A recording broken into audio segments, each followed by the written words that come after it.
Ya, mari kita lihat Yohanes 20 ayat 19. Ketika hari sudah malam pada hari pertama minggu itu dan murid-murid berada di suatu tempat dengan pintu-pintu terkunci. Karena mereka takut kepada para pemuka Yahudi, datanglah Yesus dan berdiri di tengah-tengah mereka dan berkata, "Damai sejahtera bagimu." Sesudah berkata demikian, ia memperlihatkan tangan dan lambungnya kepada mereka. Murid-murid itu bersukacita ketika mereka melihat Tuhan. Kata Yesus sekali lagi, "Damai sejahtera bagi kamu. Sama seperti Bapa mengutus aku, sekarang aku juga mengutus kamu." Sesudah berkata demikian, ia menghembusi mereka dan berkata, "Terimalah Roh Kudus. Jikalau kamu mengampuni dosa orang, dosanya diampuni. Dan jikalau kamu menyatakan dosa orang tetap ada, dosanya tetap ada." Thomas adalah seorang dari ke-12 murid itu yang disebut Didimus. Tidak ada bersama mereka ketika Yesus datang. Jadi kata murid-murid lain itu kepadanya, "Kami telah melihat Tuhan." Namun Thomas berkata kepada mereka, "Sebelum aku melihat bekas paku pada tangannya, dan sebelum aku menaruh jariku ke dalam bekas paku itu, serta menaruh tanganku ke lambungnya, sekali-kali aku tidak percaya." 8 hari kemudian, murid-murid Yesus berada kembali dalam rumah itu, dan Thomas bersama mereka. Sementara pintu-pintu terkunci, Yesus datang dan berdiri di tengah-tengah mereka dan berkata, "Damai sejahtera bagi kamu." Kemudian ia berkata kepada Thomas, "Taruhlah jarimu di sini dan lihatlah tanganku, ulurkanlah tanganmu dan taruhlah ke lambungku. Jangan engkau tidak percaya lagi, melainkan percayalah." Thomas menjawab dia, "Ya Tuhanku dan Allahku." Kata Yesus kepadanya, "Karena engkau telah melihat aku, engkau percaya. Berbahagialah mereka yang tidak melihat namun percaya." Mari kita baca sama-sama ayat 30 sampai 31. Memang masih banyak tanda mujizat lain yang dibuat Yesus di depan mata murid-muridnya yang tidak tercatat dalam kitab ini. Tetapi hal-hal ini telah dicatat supaya kamu percaya bahwa Yesuslah Mesias, Anak Allah, dan supaya karena percaya kamu memperoleh hidup dalam namanya. Sampai di sini pembacaan firman Tuhan, Bapak Ibu Saudara. Tema kita hari ini adalah beriman pada kebangkitannya adalah membangun komunitas. Sekali lagi, beriman kepada kebangkitannya adalah membangun komunitas. Kita harus memahami bahwa karya dari Tuhan Yesus kepada kita adalah sebuah karya yang utuh. Artinya begini, satu sisi Yesus mati bagi kita, tapi di sisi lain Yesus juga bangkit bagi kita. Di sisi lain lagi Yesus naik ke sorga. Dan di sisi lain lagi dikatakan dalam Alkitab bahwa Yesus juga akan datang untuk mengangkat kita, orang-orang yang percaya kepadanya. Setiap bagian ini sebenarnya ada semacam karya yang dikerjakan. Ketika dia mati untuk menebus dosa kita. Tapi ternyata tidak cukup hanya kita percaya kepada Yesus yang mati. Tapi kita juga harus percaya kepada Yesus yang bangkit. Ada apa dalam kebangkitannya? Dalam kebangkitannya ini, rupanya kebangkitan ini menjamin segalanya. Kebangkitan ini memeteraikan apa yang sudah dikerjakan di dalam apa? Di dalam kematian itu. Bahkan kebangkitan ini bukan hanya memeteraikan apa yang dikerjakan dalam kematian itu, tapi juga kebangkitannya menjamin masa depan kita. Nah, masa depan kita itu berkaitan dengan kehidupan kita sekarang dan juga kehidupan kita di masa yang akan datang. Berkaitan dengan kehidupan kita yang ada dalam dunia ini dan juga kehidupan kita nanti di dalam kekekalan. Lalu masuk kepada kenaikannya. Ketika Yesus naik ke sorga, kenapa dia harus naik ke sorga? Dia berdoa untuk kita. Dia bersyafaat untuk kita. Supaya apa? Supaya kita orang-orang yang percaya, kita ada dalam keteguhan, ada dalam kekuatan di dalam dunia ini. Unik ya Bapak Ibu. Kenapa? Karena Yesus berdoa buat saudara. Berdoa buat saya, berdoa buat saudara. Tetapi jaminan yang berikutnya ketika dia naik dikatakan, "Aku akan pergi untuk menyediakan tempat bagi kamu. Supaya di mana aku berada, di situ juga kamu berada." Ini patron yang sangat luar biasa menurut saya. Ini yang menjadi kekuatan kita sebagai orang percaya. Ada kematian Yesus, ada kebangkitan Yesus, ada kenaikan Yesus. Bahkan yang berikutnya dikatakan ada juga yang berkaitan dengan kedatangannya kedua kali. Mengangkat orang-orang yang percaya kepadanya. Dan saya selalu punya keyakinan yang diangkat itu adalah gereja. Yang diangkat itu adalah orang-orang tebusannya. Yang diangkat itu adalah mereka yang lahir baru. Mereka yang mengalami perjumpaan pribadi dengan Tuhan Yesus. Sehingga kalau kita melihat, karena ada tadi kata yang saya katakan kepada saudara, kata perjumpaan pribadi, maka itu dikerjakan di mana? Dikerjakan dalam kuasa kebangkitannya. Ya, makanya Yesus itu ketika dia bangkit, dia tidak langsung ke sorga. Tidak langsung naik ke sorga. Tapi ada 40 hari lamanya dia menampakkan diri. Kenapa dia harus menampakkan diri? Saya mencatat di sini. Ada 2 catatan saya. Yang pertama adalah sebagai bukti bahwa memang dia hidup. Dia hidup. Dia benar-benar hidup. Nah, ini kata kunci yang penting kita ingat. Kalau Yesus bangkit, itu membuktikan dia hidup. Ya, dan ini menggaransi kita juga bahwa kelak kita juga akan dibangkitkan. Kita juga akan dihidupkan kembali. Ketika kita mati, kita akan dihidupkan kembali ketika apa? Ketika Yesus datang yang kedua kalinya. Tapi bukan hanya itu saja. Rupanya penampakan diri itu menjadi sarana pemulihan.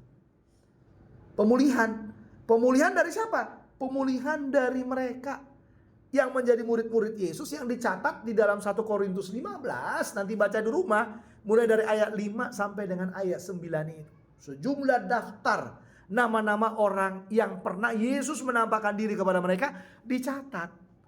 Tapi ternyata setelah saya telusuri, kenapa Yesus harus menampakkan diri kepada mereka? Rupanya semuanya karena mereka punya masalah kepada Yesus.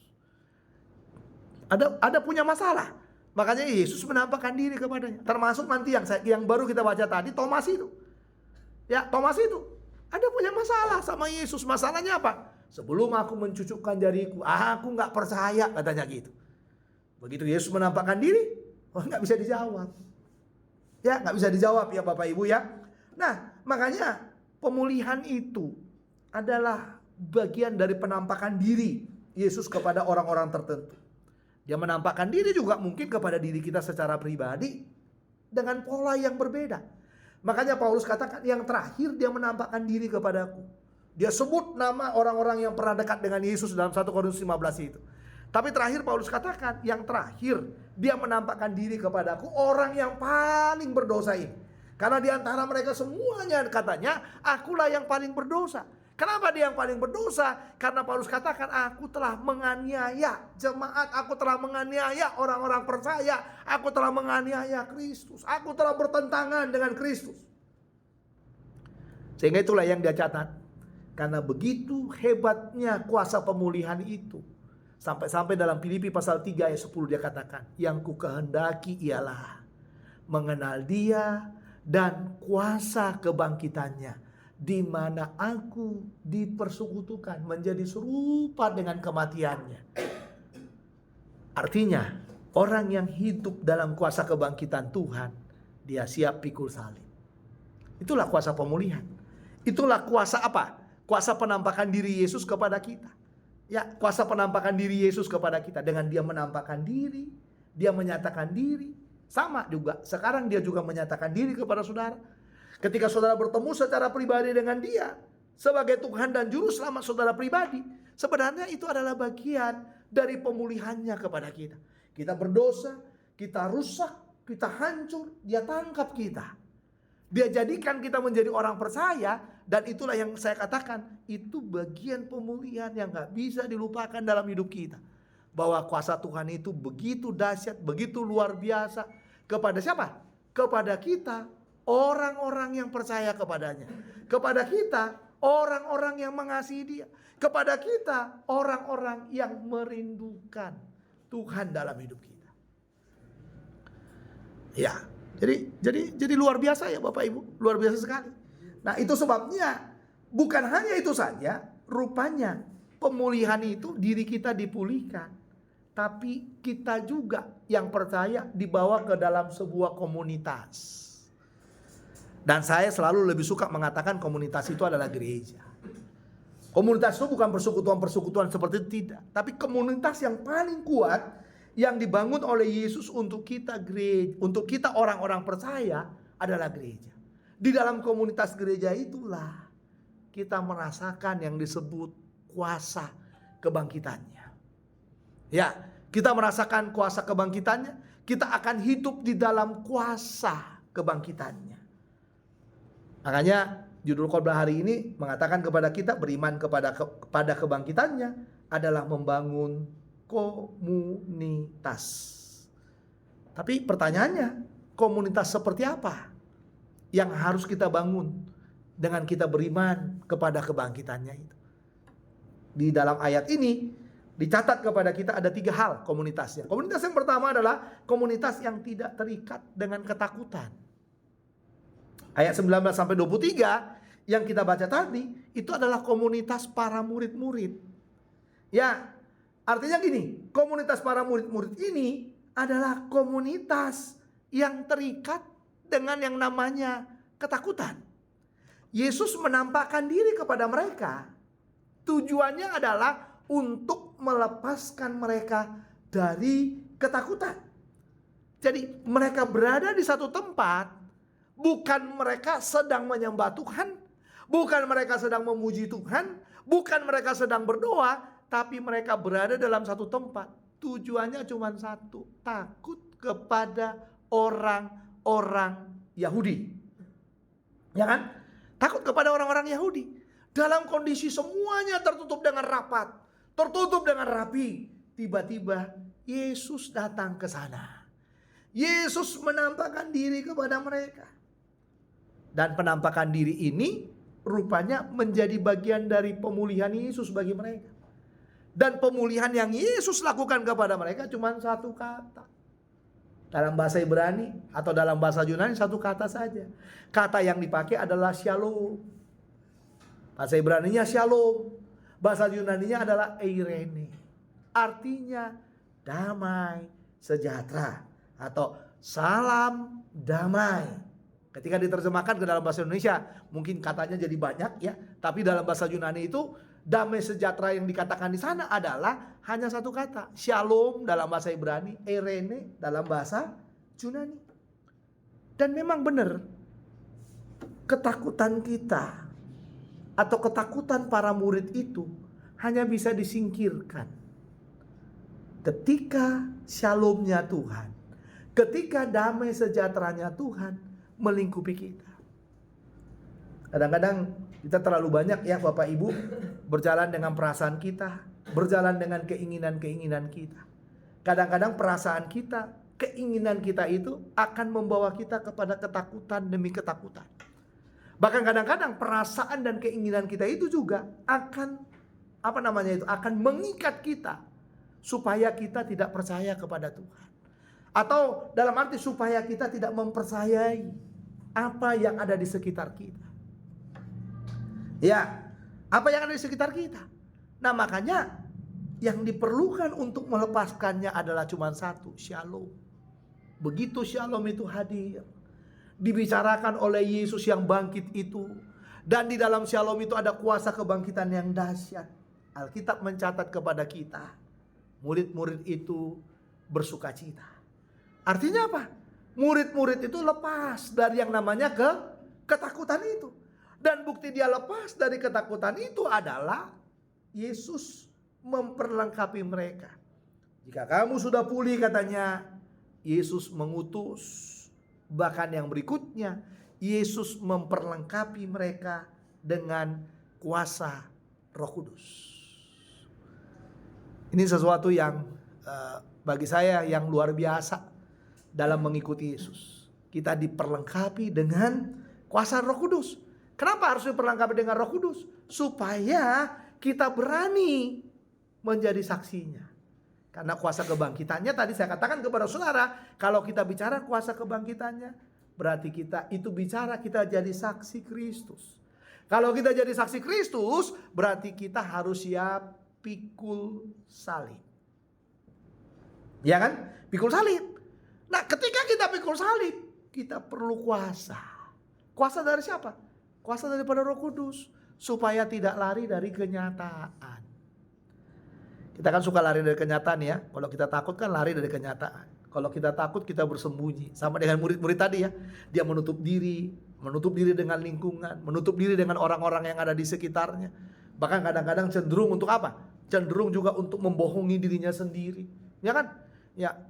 fakta-fakta kadang-kadang orang sudah lihat, tapi dia cenderung untuk apa? Untuk dia berjalan dengan hal-hal yang sebenarnya tidak lazim, Bapak Ibu. Nah, itulah yang dikatakan dalam bagian ini. Kita perlu diperlengkapi dengan kuasa. Ini komunitas yang pertama adalah komunitas yang tidak terikat dengan ketakutan. Kalau komunitas itu adalah gereja, seharusnya gereja itu tidak boleh terikat dengan yang namanya ketakutan. Kenapa? Karena dari gerejalah akan muncul berita kabar baik. Dari gerejalah akan muncul saksi-saksi kebangkitan. Dari gerejalah akan diutus orang-orang yang benar-benar mau menjadi saksi.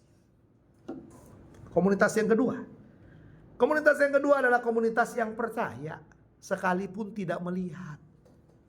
Itu dalam ayat 24 sampai 29. Artinya kita harus berjalan dengan percaya kita bukan sekedar karena melihat. Nah, di dalam bagian ini yang dipakai menjadi figur kepada kita adalah Thomas. Nah, dikatakan Thomas itu murid Yesus, anak Didimus. Rupanya ketika Yesus pertama kali menampakkan diri kepada mereka, Thomas itu gak di tempat.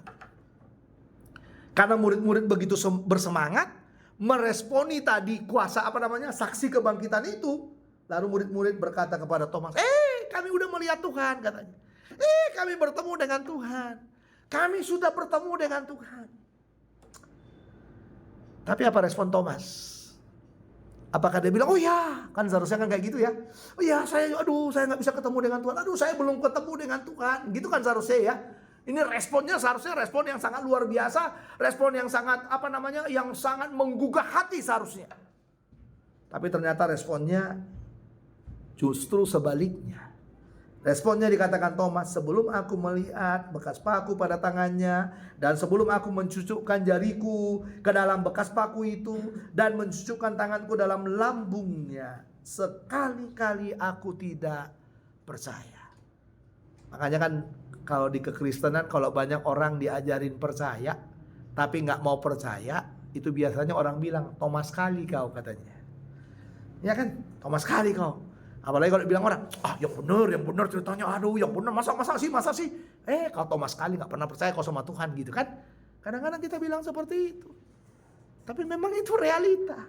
Thomas itu menjadi figur dari murid atau figurnya kita yang selalu kepingin bukti. Atau bisa juga Thomas itu adalah figur orang yang berjalan dengan analisa yang tajam. Ya kan? Yang tidak mudah terkontaminasi dengan kata-katanya. Ini kan katanya kan, kata murid. Mereka sudah melihat Tuhan. Dia tidak mau terkontaminasi dengan kata itu. Yang dia mau adalah aku mau melihat. Makanya dia bilang sebelum aku. Itu kata kunci yang sangat luar biasa yang kita perhatikan di sana. Karena apa? Karena memang untuk kita hanya sekedar mendengar lalu percaya, itu adalah sesuatu yang tidak mudah bagi kita. Ya kan? Tidak mudah bagi kita. Nah, makanya 8 hari kemudian Tuhan memulihkan Thomas. Karena setelah 8 hari kemudian Tuhan mengunjungi mereka lagi di rumah itu. Ya. Dan jadi dikatakan dalam bagian itu kemudian ia berkata kepada Thomas, nah ini dia, taruhlah jarimu di sini, lihatlah tanganku, ulurkanlah tanganku, dan cucukkanlah ke dalam lambungku, dan jangan engkau tidak percaya lagi, melainkan percayalah. Tuh, apa dia cucukkan? Gak dicucukkan kan? Dia hanya berkata. Perkataannya apa? Sederhana jawabannya. Ya Tuhanku dan Allahku. Ya Kurios. Ya Theos. Ya Kuriosku. Ya Theosku. 2 kata. Kurios itu Tuhan. Theos itu adalah Allah. Dan kemungkinan besar yang saya amati, baru Thomas yang menyebutkan 2 predikat langsung tentang keilahian Yesus. Satu sisi dia katakan dia adalah Tuhan, tapi di sisi lain dia katakan juga Yesus itu adalah Allahnya. Tetapi setelah kita runut, apakah sebenarnya Thomas itu adalah bagian orang yang benar-benar gak percaya sih? Kalau saya menganalisa saudara, ini bagian dari karakter orang percaya. Karakter ini juga karakter yang baik menurut saya, bukan karakter yang jelek. Sekalipun Yesus di bagian terakhir berkata, kata Yesus kepadanya, karena engkau telah melihat aku, maka engkau percaya. Berbahagialah mereka yang tidak melihat namun percaya. Coba kita stop dulu di situ. Kita kaitkan dengan Ibrani 11 ayat 1. Iman adalah dasar dari segala sesuatu yang tidak kita lihat dan bukti dari segala sesuatu.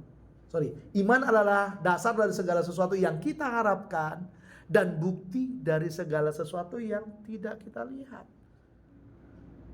Apakah logika tidak jalan ketika kita beriman? Saya rasa logika pasti jalan. Kenapa Yesus sampai berkata kepada dia, adalah lebih baik, dikatakan sana, karena engkau telah melihat aku, maka engkau percaya. Berbahagialah mereka yang tidak melihat namun percaya. Kenapa seperti itu? Rupanya Tuhan, saya hanya melihat begini Bapak Ibu. Karena Thomas itu gak dipulihkan, karena Thomas itu tidak bersama-sama dengan mereka, maka akan sulit bagi Thomas untuk mempercayainya. Tapi maksud Yesus, seharusnya kalau orang-orang sudah berkata, ya, dan mengalami aku, seharusnya kamu juga harus sama. Bukan membuat respon yang sebenarnya seolah-olah Thomas itu menjadi tidak percaya. Karena begitu Thomas lihat, ada gak kata-kata yang dibilang tadi? Sebelum aku mencucukkan, dia lakukan gak? Oh gak ada dia lakukan Bapak Ibu. Gak ada, sama sekali. Alkitab tidak mencatat. Mau Bapak Ibu baca versi apapun, tidak ada di sana gerakan Thomas untuk mencucukkan tangannya ke sana. Langsung menyebutkan, ya Kurios, ya Theosku, ya Tuhan dan Allahku. Itu ungkapan yang menurut saya ungkapan yang sangat luar biasa. Tapi memang Tuhan itu melatih kita, jangan hanya percaya karena melihat, tapi belajar juga lah percaya sekalipun kita tidak melihat. Artinya kita harus mampu mengalahkan mindsetnya kita. Karena memang dalam mempercayai Tuhan itu, kita akan banyak dibawa kepada hal yang tidak masuk akal. Ya enggak? Termasuk hidup juga banyak yang enggak masuk akal toh. Ya enggak? Ada enggak hidup kita masuk akal? Oh, jauh dari masuk akal. Ya. Ada enggak? Enggak ada. Banyak, termasuk nanti di dalam Injil Yohanes ini. Ketika Yesus melakukan mujizat, ketika Yesus memberi makan 5.000 orang itu gak masuk akal, gak bisa dicerna dan tidak bisa dianalisa oleh akal kita. 5 roti 2 ikan buat 5.000 orang. Gimana caranya? Ya kan? Gak bisa dianalisa. Ya kan? Makanya Tuhan mau komunitas kita ini haruslah komunitas yang percaya sekalipun tidak melihat. Tuhan mau itu. Tuhan lebih senang itu. Kita percaya kepada apapun yang lakukan Tuhan bagi kita, sekalipun kita belum melihat. Ya, Anda berusaha, percaya Tuhan berkati hari ini, percaya saja, jalan saja. Saya pelayanan, percaya Tuhan sertai, percaya saja, jalani saja. Anda berbisnis, Anda kerja, percaya saja Tuhan menyertai, maka semuanya akan Tuhan sertai. Jangan juga menjadi orang yang tidak percaya, gak beribadah kepada Tuhan, gak dekat dengan Tuhan, tidak mengasihi Tuhan dalam hidupnya, ya kan? Seolah-olah hidup ini hanyalah otot, ya, kekuatan kita saja. Kita tidak mau mencari Tuhan, padahal kita gak sadar bahwa otot kita yang kuat itu pun Tuhan yang memberi otot yang kuat sehingga kita mampu bekerja tuh, ya kan? Termasuk juga kalau kita kalau kita bekerja menggunakan otak kita juga sama. Otak kita itu sebesar apa sih otak kita? Bayangin gak Anda berpikir dengan luar biasa dengan otak yang terbatas, otak yang kecil itu. Anda masukkan semua ke sana dan Anda mengerjakan semuanya di sana. Sekuat apa sih otak kita? Tapi karena ada Tuhan, maka itulah yang menguatkan kita. Makanya Tuhan mau kita lebih suka, Tuhan tuh lebih senang bangun keseimbangan antara menganalisis, antara percaya. Ya, yang menghasilkan percaya nanti itu, bangunlah sebuah analisis yang baik. Ya, yang tidak perlu mengatakan sebelum ini, maka aku tidak percaya. Tuhan mau kita percaya. Dalam hal apapun, sekecil apapun dalam hidup ini, Tuhan mau kita selalu percaya kepada Dia. Itu yang Tuhan mau. Itulah beda kita dengan orang-orang yang tidak percaya. Itulah beda kita dengan orang-orang yang tidak mempercayai kuasa kebangkitan Yesus. Ya kan? Kalau kita mempercayai kuasa kebangkitan Yesus, justru itu akan mempertebal iman kita. Semakin tebal iman kita, semakin kuat kita dalam menghadapi apapun dalam hidup kita. Ini bagian yang kedua. Komunitas yang ketiga. Ya, jadi komunitas yang pertama, komunitas seperti apa? Ya, yang harus kita bangun. Ya, yang mencerminkan kita beriman kepada kebangkitannya. Yang pertama tadi adalah komunitas yang tidak terikat dengan ketakutan.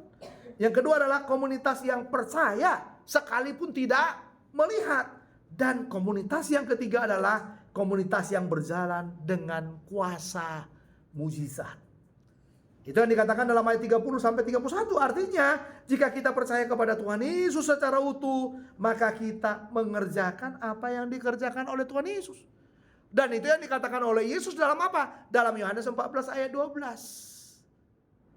Jika kamu percaya kepadaku, maka engkau akan mengerjakan pekerjaan-pekerjaan yang aku lakukan. Bahkan pekerjaan yang lebih besar daripada itu. Makanya Yohanes sebenarnya menceritakan Injilnya hanya dalam 2 ayat ini. Memang masih banyak tanda lain. Di versi Alkitab versi kedua, terjemahan versi kedua udah bilang, memang masih banyak mukjizat yang dibuat Yesus di depan murid-muridnya. Berarti masih banyak mukjizat yang dibuat oleh Yesus dalam murid-muridnya. Tetapi dikatakan di dalam bagian itu, ya, yang tidak tercatat di dalam kitab ini. Berarti yang tercatat dalam kitab ini, kalau menurut hemat saya, ada 7 mukjizat yang Tuhan catat. 7 mukjizat ini sudah cukup yang tercantum. Tetapi semua yang tercantum di sini, semua mukjizat yang ada di dalam Injil Yohanes itu, katanya udah cukup. Ya, sudah cukup untuk membawa kita kepada percaya. Jadi mujizat-mujizat yang Tuhan kerjakan dalam hidup kita Bapak Ibu, sudah cukup menjadi jembatan bagi kita untuk percaya. Ya enggak? Karena apa? Karena dikatakan ketika kita percaya bahwa Yesuslah Mesias Anak Allah, rupanya melalui iman kita, melalui percaya kita itu, kita akan memperoleh hidup di dalam namanya. Ini saya rasa sesuatu yang sukar untuk kita pikirkan. Karena memang benar. Tadi analisa untuk Thomas, berbahagialah mereka yang tidak melihat namun percaya. Kadang-kadang orang sukar percaya kalau tidak melihat. Bagaimana caranya supaya percaya? Maka Tuhan kasih jembatannya. Jembatannya adalah tanda, semeon. Semeon itu kalau diterjemahkan ke dalam bahasa Indonesia adalah mujizat. Makanya orang percaya itu banyak mengalami mujizat. Mujizat yang terbesar yang dialami oleh orang percaya adalah keselamatan jiwanya. Setelah dia mengalami mujizat yang terbesar itu, maka dia mengalami mujizat-mujizat yang lainnya, yang selalu membawa dia berjalan di dalam jembatan itu, supaya dia percaya kepada Yesus, dan melalui percayanya itu dia memperoleh hidup yang kekal. Mudah? Ya justru kadang-kadang percaya itulah yang sukar buat kita ya Bapak Ibu ya. Ya kadang-kadang orang mengalami banyak mujizat dalam hidupnya, malah kita gak percaya kepada orang-orang itu. Apa sih? Gak mungkin itu. Ya gak mungkin itu katanya. Makanya kalau saya kadang-kadang kalau menyaksikan sesuatu mujizat, saya kadang-kadang agak sukar bicara kepada orang-orang yang tidak percaya. Kepada orang-orang yang itu tadi, yang Thomas sekali itu. Ya, kepada orang-orang yang Thomas sekali itu. Agak susah untuk menceritakan pengalaman-pengalaman mujizat yang Tuhan kerjakan buat kita. Karena selalu apa yang kita alami itu pasti dianalisa oleh mereka. Ya kan? Lalu ketika mereka sampai di dalam analisanya, maka kesimpulannya adalah, kok bisa ya? Tak mungkin, tak mungkin, tak mungkin. Jadi itu analisanya. Ketika analisanya sudah sampai di titik itu, itulah yang membuat kadang-kadang orang menjadi tidak percaya. Saya lebih suka bercerita tentang mujizat, tentang tanda kepada mereka yang memang dikhususkan oleh Tuhan untuk mendengarkan cerita itu. Jadi kalau nggak perlu dia mendengarkan cerita itu, udah nggak usah diceritain. Buat apa kita ceritain dia, Bapak Ibu ya? Ya, kita kelihatan rohani tapi dia nggak percaya, ya kan? Kita bilang Tuhan menolong saya tapi dia nggak pernah percaya. Ya buat apa sia-sia kita bercerita buat dia? Apalagi kalau dia orang Kristen toh, orang percaya. Kalau dia orang yang nggak percaya mungkin lain ceritanya ya. Tapi kalau dia adalah orang Kristen, orang yang sudah percaya, orang yang tahu mujizat, ya kan? Lalu kita cerita mujizat dan dia tidak percaya mujizat, itu sesuatu yang melelahkan sebenarnya. Ya kan? Melelahkan bagi saya. Dan kita belajar. Mujizat itu hanya bisa dipahami oleh mereka yang percaya kepada Yesus. Mujizat itu hanya menjadi jembatan bagi mereka yang akan percaya kepada Yesus. Kalau mereka bukan orang yang ditentukan untuk percaya, maka akan sukar bagi dia menerima mujizat dalam hidupnya. Jadi saya rasa 3 tanda ini ya yang Tuhan mau dari kita. Bangunlah komunitas ini. Komunitas yang pertama adalah komunitas yang tidak terikat dengan ketakutan. Yang kedua, kalau kita beriman dengan kuasa kebangkitannya ya, bangunlah komunitas ini. Komunitas yang tidak terikat dengan ketakutan. Komunitas yang percaya sekalipun tidak melihat. Dan yang ketiga adalah komunitas yang berjalan dengan kuasa mujizat. Saya akhiri dengan satu pernyataan. Demikian bunyinya. Berjalanlah di dalam kuasa kebangkitannya. Sehingga kita tidak takut, tetapi terus percaya kepadanya. Tuhan Yesus memberkati kita, mari kita berdoa. Tuhan, terima kasih buat firman-Mu. Materaikan dalam hati kami. Bangunlah percaya kami di dalam kuasa kebangkitan-Mu itu. Supaya kami menjadi orang yang teguh dalam beriman. Kami boleh berjalan dalam kuasa kebangkitan-Mu. Dan kami boleh menjadi saksi kebangkitan-Mu. Pakailah kami Tuhan, supaya hidup kami boleh menjadi berkat. Menjadi alat kepunyaan-Mu. Dan kami boleh terus menjadi saksi kebangkitan-Mu sampai kepada kedatangan-Mu yang kedua kali. Terima kasih, terpujilah nama-Mu. Demi Kristus Tuhan kami sudah berdoa. Semua yang percaya katakan amin.